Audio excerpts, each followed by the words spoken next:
Jacob, you have not been across the border at all? No, not at all, not once. How old are you? 21. Have you been across the border before? Yes, lots of times. So, what do you expect? What are your expectations today being this journalism class going across the border for a day?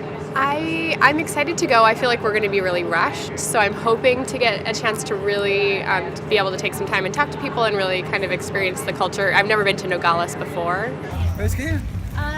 Why take a class like this? Why do you care? This class is actually one of the classes that I came to Cronkite for.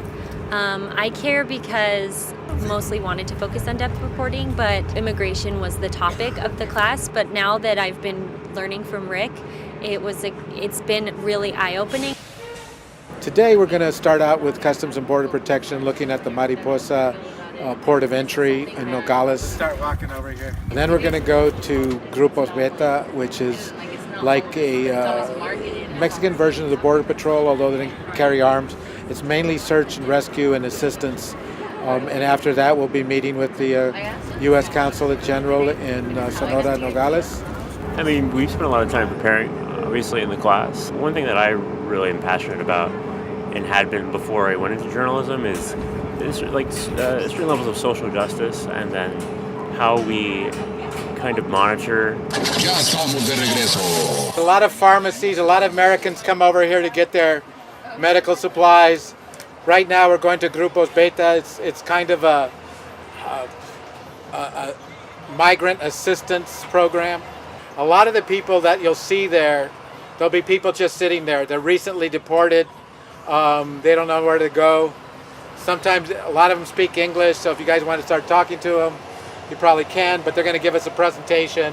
Y tenemos banderas para identificar lugares. And they have flags to identify places. This is a great, exciting opportunity. I wish I would have had that as a student, really, to be able to do that kind of international work experience as a student. Whether you're studying journalism, communications, or international business, or somebody like me who studied international relations, you need to be able to understand what's going on around the world, and you need to be able to have those contacts and develop that sort of nuanced understanding. And that really only comes with the travel, with going there, with seeing some of the reality.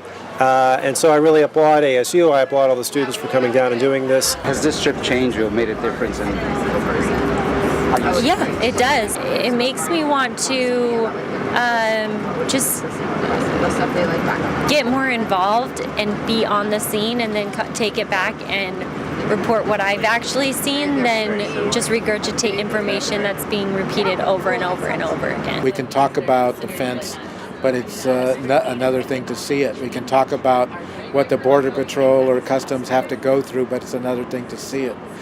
We can talk about people who have been deported, but it's another thing to talk to them personally.